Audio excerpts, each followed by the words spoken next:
ನನ್ಗೇನಂತೆ, ಇದನ್ನೆಲ್ಲ ಕ್ಲೀನ್ ಮಾಡೋದಕ್ಕೆ ಮೇಡಮ್ ಹೇಳಿದ್ದಾರೆ. ಕ್ಲೀನ್ ಮಾಡಿಲ್ಲ ಅಂತ ಅವ್ರಿಗೇನಾದ್ರೂ ಗೊತ್ತಾದ್ರೆ ನನಗ್ ಮಾತ್ರ ಅಲ್ಲ ನಿಮಗೂ ಸೇರಿಸಿ ಬೈತಾರೆ. ಹೌದಾ? ಏನ್ ಮಾಡ್ಲಮ್ಮ, ನಾನು ಅವನಿಗೆ ಆಸ್ತಿಲಿ ಪಾಲ್ ಕೊಟ್ಟಿಲ್ಲ, ಬಟ್ ನನ್ನ ಪ್ರೀತಿಲಿ ಹೆಚ್ಚುವಾಗಿ ಪಾಲ್ ಕೊಟ್ಬಿಡ್ತೀನಿ. ಅದಕ್ಕೆ ಈ ತರ ಗೋಳಿಕೊಂತಾನೆ. ನೀನೇನು ತಲೆ ಕೆಡಿಸ್ಕೊಂಬಿಡ, ನಾನು ಕರ್ಕೊಂಡು ಹೋಗ್ತೀನಮ್ಮ. ಬೇಗ ಬೇಗ ಕರ್ಕೊಂಡು ಹೋಗಿ. ಸರಿ ಅಮ್ಮ ಕರ್ಕೊಂಡು ಹೋಗ್ತೀನಿ.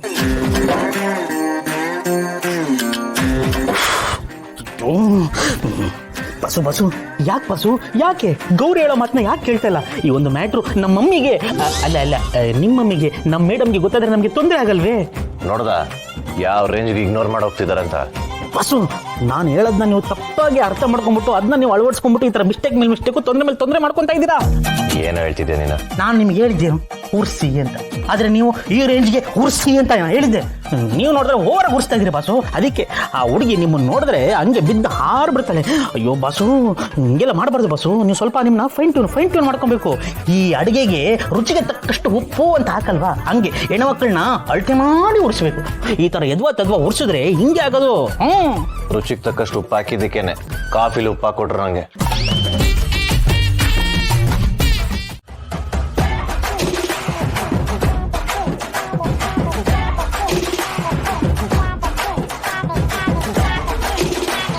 ಓ ಮೈ ಗಾಡ್ ಬಾಸ್ ಏನ್ ಮಾಡ್ತಿದ್ರಿ? ಅಲ್ಲ ಬಾಸ್, ಎಣ್ಣೆನ ಈ ರೇಂಜಲ್ಲಿ ನೀರು ಚೆಲ್ತಾ ಇದ್ದೀರಲ್ಲ. ಮೊದಲೇ ಎಣ್ಣೆ ರೇಟು ಗಗನಕ್ಕೇರಿದೆ. ಎಷ್ಟು ಎಣ್ಣೆ ಚೆಲ್ಲಿದ್ದಾರೆ ನೋಡಿ. ಇಷ್ಟು ಎಣ್ಣೆಲಿ ಬಜ್ಜಿ, ವಡೆ, ಪಕೋಡ, ಬೋಂಡಾ ಇದೆಲ್ಲ ಮಾಡ್ಕೊಂಡು ತಿನ್ಬೋದಾಗಿತ್ತಾ? ಇದೇ ಪ್ಲಾನು ಕಣ. ನನ್ನನ್ನೇ ಇಗ್ನೋರ್ ಮಾಡ್ತಾರಲ್ವಾ. ಈಗ ನೋಡು ಏನು ಮಾಡ್ತೀನಿ ಅಂತ.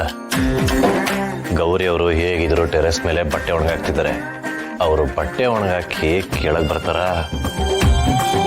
ಹಾಗೆ ಒಂದೊಂದೇ ಮೆಟ್ಲು ಇಳ್ಕೊಂಡು ಬಂದು ಕೊನೆಗೆ ಎಣ್ಣೆ ಮೇಲೆ ಕಾಲಿಟ್ಟು ಜಾರಿ ಬಿದ್ದುಬಿಡ್ತಾರೆ. ಇದಾ ನಿಮ್ ಪ್ಲಾನು? ಓಹೋ, ಎಣ್ಣೆ ಹಾಕಿ ಜಾರ್ಸಿ ಹಂಗೆ ಬೀಳಿಸ್ಬಿಡೋದು. ಬಸೋ, ಇದನ್ನ ಸಿನಿಮಾದಲ್ಲಿ ಸೀರಿಯಲಲ್ಲಿ ನೋಡಿದ್ವಿ ಅಂತ ಆಂಟೀಸು ಅಜ್ಜಿಸು ಹೇಳ್ತಾ ಇದ್ರು. ಆದ್ರೆ ನೀವು ನನಗೆ ಲೈವಲ್ಲೇ ತೋರಿಸ್ತಾ ಇದ್ದೀರಾ. ಆದ್ರೂ ಇದೆಲ್ಲ ವರ್ಕೌಟ್ ಆಗುತ್ತಾ? ಯಾವ್ದ್ರಿಂದ ಇನ್ಸ್ಪೈರ್ ಆದ್ರೆ ಏನೋ, ಕೊನೆಗೆ ರಿಸಲ್ಟ್ ಮುಖ್ಯ. ಐಡಿಯಾ ಏನೋ ಹಳದಿ ಇರ್ಬೋದು, ಆದ್ರೆ ಅಷ್ಟೇ ಎಫೆಕ್ಟಿವ್ ಆಗಿರುತ್ತೆ. ಬೇಕಾದ್ರೆ ನೋಡ್ತಾ ಇರು. ಇವಾಗ ಗೌರಿ ಅವ್ರು ಹಾಗೆ ಕೆಳಗಡೆ ಇಳ್ಕೊಂಡು ಬಂದು ಈ ಎಣ್ಣೆ ಮೇಲೆ ಕಾಲಿಟ್ಟು ಜಾರ್ ಬೀಳ್ತಾರ.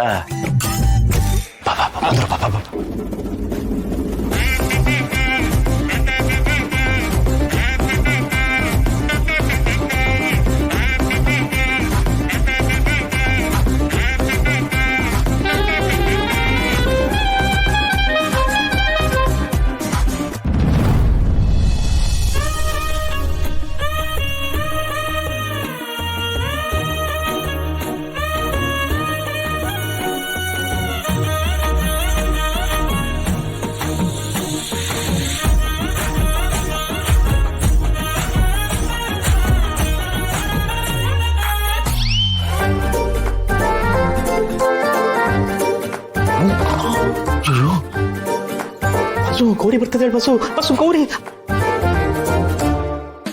ಅಯ್ಯೋ, ಕನ್ಸಲ್ಲಿ ಇಷ್ಟಕ್ಕಾಗ್ಬಿಟ್ಟು ನಾ ಯಾಟಕ್ಕಿಲ್ಲಪ್ಪ.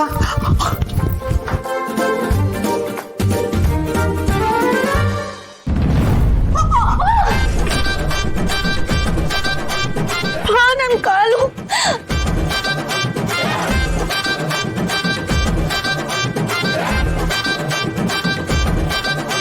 ಅಂದ್ರೆ ಇದು ನಿನ್ ಕಿತಾಪತಿನ? ನನ್ ಜಾರ್ ಬೀಳ್ಲಿ ಅಂತ ಎಣ್ಣೆ ಚೆಲ್ಲಿದ್ಯಾ? ಎಂತ ದುರ್ಬುದ್ಧಿ ನಿಂದು. ನೀನ್ ಈ ಮಟ್ಟಕ್ಕೆ ಇಳಿತೀಯ ಅಂತ ಗೊತ್ತಿರ್ಲಿಲ್ಲ. ಅಲ್ಲ, ನನ್ಗೇನಾದ್ರೂ ಹೆಚ್ಚು ಕಮ್ಮಿ ಆಗಿದ್ರೆ ಏನ್ ಕತೆ? ಅದನ್ನ ಏನ್ ಮಾಡಿದೀನಿ ನಾನು ನಿನ್ಗೆ? ಏನ್ ಒಳ್ಳೆ ಗರಡ್ ಗಂಬತ್ ತರ ನಿಂತಿದ್ಯಾ? ಮಾಡೋದೆಲ್ಲ ಮಾಡಿ ನಾಚಿಕೆ ಆಗಲ್ವಾ ನಿನ್ಗೆ? ನಿನಗೆ ಯಾರು ಇಲ್ದೇ ಇರ್ಬೋದು, ಆದ್ರೆ ನಾನು ನಂಬ್ಕೊಂಡು ನಮ್ಮಮ್ಮ ಇದ್ದಾರೆ. ಆ ಯೋಚನೆ ನಿನಗೆ ಎಲ್ಲಿಂದ ಬರ್ಬೇಕು ಹೇಳು? ನಿನ್ಗೆಲ್ಲ ತಮಾಷೆನೆ ಆಗೋಯ್ತಲ್ಲ. ನಿನ್ನನ್ನು ಮಾತಾಡ್ಸೋದಿರ್ಲಿ, ಈಗ ಮುಖ ನೋಡಕ್ಕೂ ನನಗ್ ಸಿಟ್ಟು ಬರ್ತಿದೆ.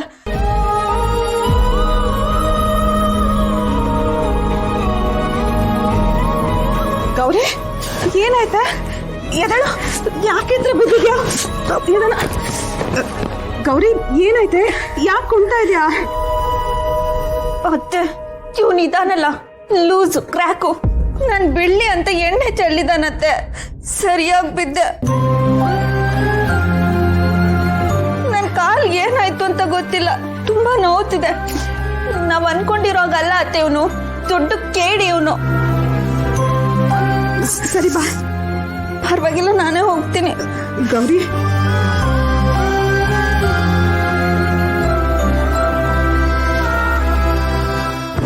ಪ್ರೀತು, ಯಾಕೋ ಹೀಗೆಲ್ಲ ಮಾಡ್ತೀಯಾ?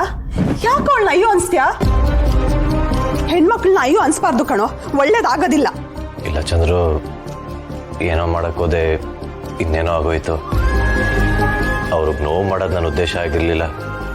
ಉದ್ದೇಶ ಏನೇ ಇರ್ಲಿ, ಈಗ ನೋಡು ಏನಾಯ್ತು ಅಂತ. ನೀನ್ ಮಾಡಿದ ತಪ್ಪಿಗೆ ಪಾಪ ಅವಳು ನೋವು ತಿಂತಿದ್ದಾಳೆ. ಯಾವಾಗ್ಲೂ ನೀನ್ ತಮಾಷೆನೇ ಆಗೋಯ್ತು ಅಲ್ವಾ? ಪಾಪ ಕಣೋ, ಇವತ್ತವಳು ದೇವಸ್ಥಾನಕ್ಕೆ ಹೋಗ್ಬೇಕು ಅಂತಿದ್ಲು. ಪಾಪ ಈ ಕಾಲು ಉಡ್ಸ್ಕೊಂಡು ಹೇಗ್ ದೇವಸ್ಥಾನಕ್ಕೆ ಹೋಗ್ತಾಳೆ ಏನೋ? ದೇವ್ರ ಪೂಜೆ ಸಲ್ಲಿಸಿ ಹೇಗ್ ಪ್ರದಕ್ಷಿಣೆ ಹಾಕ್ತಾಳೋ? ನಿನ್ನಿಂದ ಅವಳಿಗೆ ಎಷ್ಟು ತೊಂದರೆ ಗೊತ್ತಾ? ಒಂದೊಂದ್ಸಲ ತುಂಬಾ ಅತಿರೇಕಕ್ಕೆ ಹೋಗ್ಬಿಡ್ತೀಯ. ಸ್ವಲ್ಪ ತಿತ್ಕೊಳ್ಳೋ, ಇದು ನಿನ್ ಕ್ಯಾರೆಕ್ಟರ್ ಅಲ್ಲ.